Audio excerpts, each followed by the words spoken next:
안녕하세요. 글로벌 리스크 체계 조의준입니다. 오늘은 트럼프 대통령의 관세 정책의 분기점이 될 6월에 대해서 한번 알아보겠습니다. 우리나라뿐만이 아니라 일본, 유럽 모두 6월에 트럼프 대통령과 어떻게든 결판을 보려고 하는 분위기가 있는데요. 물론 6월이 안 되면 다시 7월로 밀리고 7월이 안 되면 8월로 밀릴 수 있겠습니다만 대부분의 국가에서 우리 6월 중으로 뭔가 돌파구를 마련해 보겠다라고 합니다. 한국도요. 6월 3일에 대통령 선거가 있고 나면 그 이후에 새로 들어서는 정부에서 이제 한미 관세 협상을 가장 우선적으로 들여다볼 테니까요. 그러고 나면 일단 조금은 갈피가 잡히지 않을까 생각됩니다. 일단 트럼프 대통령이 뭐 모두 아시겠습니다만 EU 상품에 관세 50% 부과라고 했다가 그걸 다시 7월 9일까지 연기했거든요. 이 소식은 뭐 사실 어느 정도 다들 예측된 부분입니다. 트럼프 대통령이 6월 달부터 관세를 매긴다라고 갑자기 마음을 바꾼 것도 사실 어느 정도 트럼프 대통령이 그럴 거라고 예상하는 게 많았거든요. 이제 또 모릅니다. 중국에 대해서 관세 부과를 낮춰준 것도 또 바꿀 수 있고요. 그렇기 때문에 우리가 이제 이 정도의 그 변화는 어느 정도 면역이 됐는데 그렇다면 그 속에 어떤 전략이 있는지도 한번 살펴봐야 할 것 같습니다. 트럼프 대통령이 지난 25일 기자회견에서요. 우르줄라 폰데라이어엔 EU 집행위원장과의 통화 후에 EU산 상품에 대한 50% 관세 부과 시행일을 7월 9일로 연기한다고 발표했습니다. 트럼프 대통령은 불과 지난주죠. EU를 매우 다루기 힘든 상태라고 비판하면서 유럽에 대한 50% 관세를 발표한 바 있는데요. 이거를 뭐 며칠 만에 또 바꾼 겁니다. 트럼프 대통령은요. 폰데라이언이 진지한 협상에 나서고 싶다고 말했다면서 EU는 협상을 빠르게 진행하겠다고 약속했다라고 했는데요. 그럼 폰데라이언이 도대체 어떻게 말했길래 트럼프 대통령이 이렇게 나왔는지 한번 보겠습니다. 두 정상 간에 EU 집행위원장과 트럼프 간에 구체적으로 어떤 말이 오갔는지는 저희가 알 수는 없지만요. 추측할 수 있는 건 있거든요. 폰데라이언 EU 집행위원장이요. 지난 25일 트럼프 대통령과 전화 통화를 한 뒤 소셜미디어 X에 글을 올렸습니다. 어떻게 했냐면요. 좋은 합의에 도달하려면 7월 9일까지 시간이 필요하다고 했습니다. 그러면서 EU는 신속하고 결단력 있게 협상을 진전시킬 준비가 되어 있다고 강조했습니다. 7월 9일은요. 트럼프 대통령이 지난달 예고했던 상호관세 유예가 만료되는 날이니까 본격적인 관세 부과를 앞두고 이제 우리가 협상을 제대로 시작해보자라고 했다는 겁니다. 트럼프 대통령은 EU가 그동안 7월 9일까지 미뤄졌음에도 불구하고 EU가 제대로 협상장에 안 나오고 있다는 판단에 따라서 이제 내가 아는 방법으로 게임을 해야 된다 그러면서 50% 부과를 바로 발표하면서 밀어붙였던 거거든요. 그러니까 폰데라이언 집행위원장이 전화를 해서 아이 왜 그러냐. 7월 9일까지 시간 있으니까 그때까지 우리 타결을 해보자 라고 나온 겁니다. 이렇게 했는데도요. 재밌는 현상이 있었습니다. EU 여러 나라 국가들이 트럼프가 이렇게 말을 바꾸고 하는데도 직접적인 비판을 잘 하지 않았어요. 왜냐? 트럼프가 또 어떻게 바뀔지 모르고 괜히 자극해서 좋을 게 없다고 생각을 한 거죠. 그러면서 EU 국가들은 오히려 이제 진지한 협상을 할 때야 라는 식으로 말을 합니다. 그 라르스 클링바일 독일 재무장관은요. 지난 25일 독일 매체 빌트와의 인터뷰에서요. 더 이상의 도발이 아닌 진지한 협상이 필요하다라고 했고요. 자기가 최근에 스콧 베센트 미국 재무장관과 관련 논의를 하기도 했다라고 했습니다. 그러면서 미국의 관세는 독일과 유럽 경제뿐만 아니라 미국 경제에도 위협이 된다라고 말했다고 전했는데요. 트럼프 대통령이 EU에 50% 관세를 부과하겠다고 한 뒤에 나온 반응은 그냥 독일하고 네덜란드 정부에서 나온 게 거의 다였습니다. 다른 나라들은 거의 침묵을 지켰습니다. 왜냐? 좀 전에도 제가 말씀드렸듯이 트럼프가 예측 불가능한 만큼 괜히 자극하지 말자라는 생각도 강했고요. 그리고 트럼프의 생각이 언제 또 바뀔지 모른다는 걸 이제 웬만한 정상들도 그리고 웬만한 정책가들도 알고 있기 때문입니다. EU는 협상안으로 미국산 에너지와 무기, 일부 농산물의 수입 확대와 함께 자동차 등 공산품에 대한 상호관세 무관세를 요구했다는데요. 미국은 요새 뭐 자동차에서 거의 물러서질 않죠. 그러면 대신 또 반면 미국이 요구하는 디지털 규제 완화와 농식품 검역 기준의 완화는 EU 법 체계를 훼손하는 것으로 수용할 수 없다는 뜻을 밝혔다고 합니다. 그 디지털 규제 완화라는 건요. 미국에서 지금 구글이나 뭐 미국 빅테크에 어마어마한 벌금, 수조 원의 벌금을 계속 때리고 있거든요. 그런 거에 대해서 미국이 굉장히 뿔이 나 있는데 그걸 받아들이려고 하는데 EU에서는 안 된다. 개인 보호나 우리의 그 법 체계 때문에 얘들은 우리 기준을 지켜야 된다라고 계속 말하고 있는 겁니다. 또 이런 것 때문에 서로 협상에 진전이 없었던 거죠. 그러니까 트럼프 대통령이 6월 달부터 50%를 내린다라고 하면서 극단적인 방향으로 나간 거고요. 그래서 향후 이 협상이 어떻게 될지는 모릅니다만 이제 서로 빨리 해야 된다라는 공감대는 생긴 것 같습니다. 늘 말하지만 트럼프 대통령의 이런 예측 불가능성과 밀어붙이는 게 분명히 효과는 어느 정도 있거든요. 이렇게 함으로써 이제 EU가 본격적으로 협상을 시작하게 될 것 같긴 합니다. 근데 이게 7월 9일 전까지 끝나느냐? 저는 사실 쉽지 않을 거라고 보기도 하거든요. 왜냐하면 모든 나라들이 먼저 끝내고 싶어 하지 않습니다. 예를 들자면요. 일본은 EU가 하는 걸 보고하겠다. EU가 어떻게 되는지를 따라 보고하겠다라는 거고요. EU는 일본이 하는 걸 보고하겠다라는 입장입니다. 왜냐? EU하고 일본 모두 자동차 관세 협상이 가장 핵심인데 이거를 어떻게 미국이 해주느냐에 따라서 그 다음 기준점이 되거든요. 한국은 어떠느냐? 한국은 일본이 하는 거 보고하겠다라는 게 또 한국의 입장이거든요. 왜냐?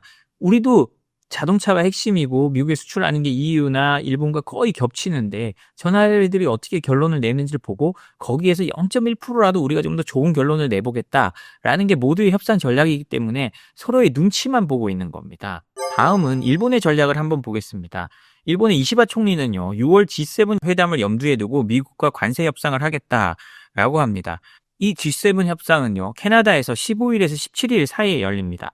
그러니까 트럼프 대통령이 관세를 다시 매기기로 한 7월 9일 딱 중간이잖아요. 그러니까 그 사이에 어느 정도 합의를 이뤄내는 걸 목표로 한다는 겁니다. 일본도 그러니까 6월부터는 본격적으로 협상을 시작하고 협상의 속도를 내겠다는 뜻으로 보이긴 하는데요.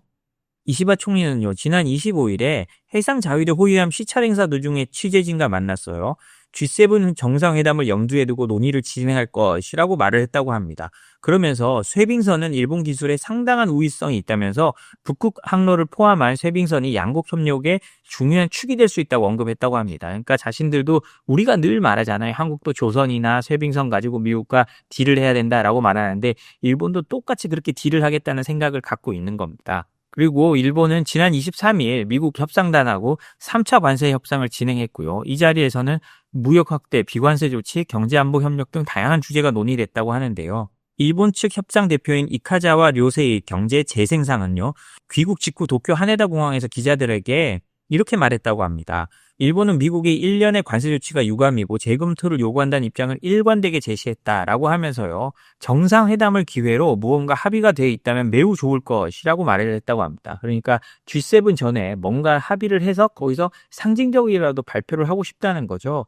그렇지만 일본에는 지켜야 할 국익이 있고 단순히 빨리 합의하는 것이 능사다 아니다 라며 속도 조절 의지를 보였다는데요. 이걸 종합해보자면 G7 때 뭔가 상징적인 조치를 취하고 그 이후에 이제 다시 협상을 해가면서 협상 기한을 늘려가겠다라는 뜻으로 해석이 됩니다.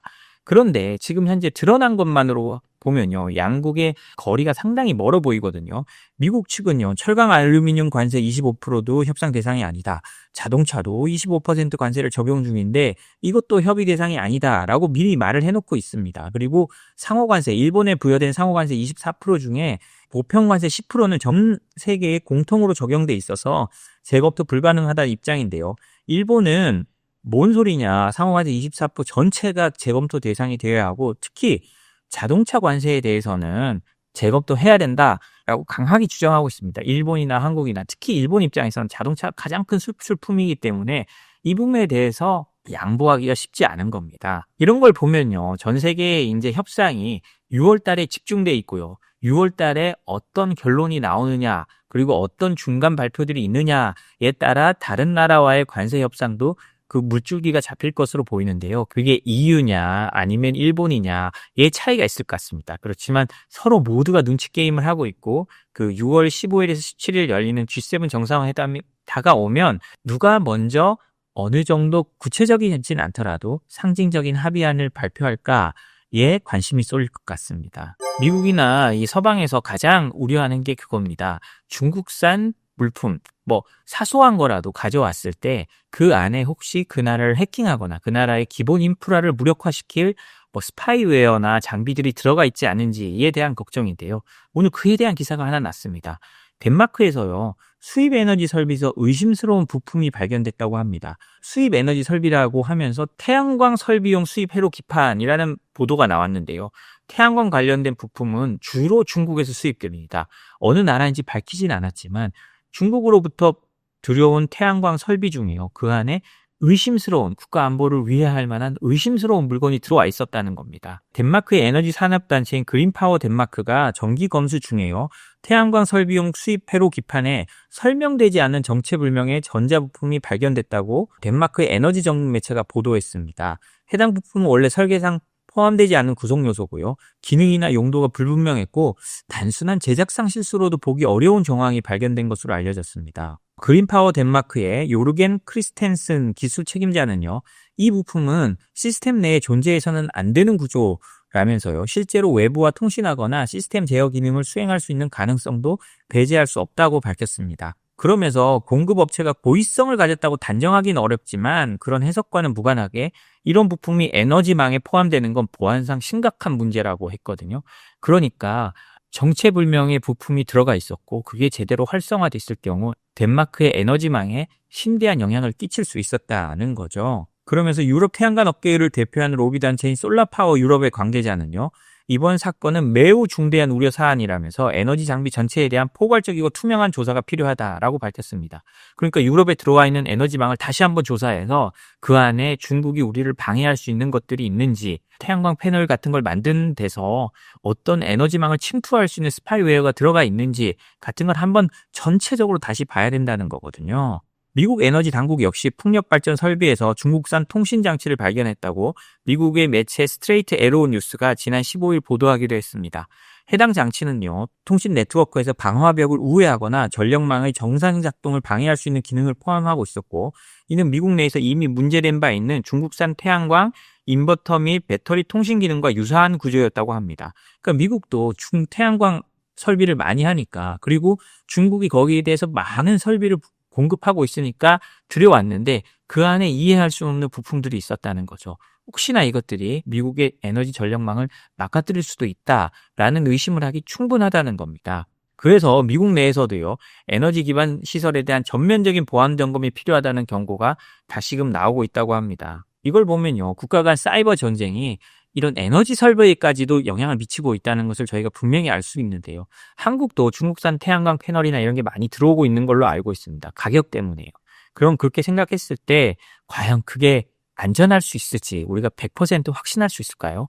저는 그렇지 않다고 생각합니다. 이런 유럽이나 미국에서 우려하는 것처럼 우리도 거기에 대한 안전 점검을 한번 다시 실시해 봐야 될 것 같다는 생각은 듭니다.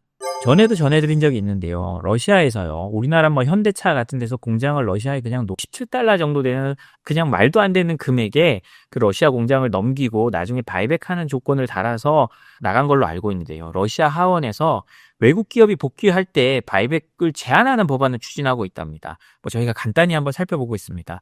러시아 하원들은요, 외국 기업들이 철수 시 체결한 자산 재매입 계약을, 그러니까 바이백 조항을 무효화할 수 있는 법안을 추진 중이라고 22일 로이터 통신이 보도했습니다. 러시아 하원은 2022년 우크라이나 전쟁 발발 이후 외국 기업이 철수 당시 자사를 처분하면서 계약한 자산 매입 옵션, 이른바 바이백을요, 러시아 기업이 무시할 수 있도록 허용하는 법안을 심의 중인데요. 이 기준이 상당히 모호합니다. 크렘린궁 대변인은요, 지난 21일 이와 관련해서요, 신중하게 철수한 기업은 환영하겠지만 무책임하게 철수한 기업은 특별 복귀 조건이 적용될 것이라고 했습니다. 그 말은 러시아가 만류하는데도 불구하고 서방의 압박에 못 이겨서 바로 철수한 기업들한테는 페널티를 주겠다는 거잖아요. 바로 못 사게 하겠다는 겁니다. 이럴 경우 만약 이게 현대차 공장에 적용된다면요, 현대차도 상당히 어려움을 겪을 수밖에 없고 정말 헐값에 그냥 공장을 넘긴 꼴이 될 수도 있는 거죠. 그러니까 러시아가 최근에 자신들이 전쟁의 승기를 잡았다고 생각하면서 이런 부분들까지 다 하고 있는 겁니다. 지난 3년간 자신들이 보기에 러시아에 상당히 국산화가 됐고 외국 기업이 없어도 우리가 어느 정도 경제를 유지할 수 있다는 자신감이 생긴 만큼 돌아오는 것도 우리가 가려서 받겠다라는 게 러시아 정부의 입장이란 겁니다. 이 부분이 어떻게 되는지 한번 앞으로도 잘 따라가 봐야 될 것 같습니다. 오늘 저희가 준비한 소식은 여기까지입니다. 저희 소식이 도움이 되셨다면 구독, 좋아요, 알림 설정 부탁드립니다. 감사합니다.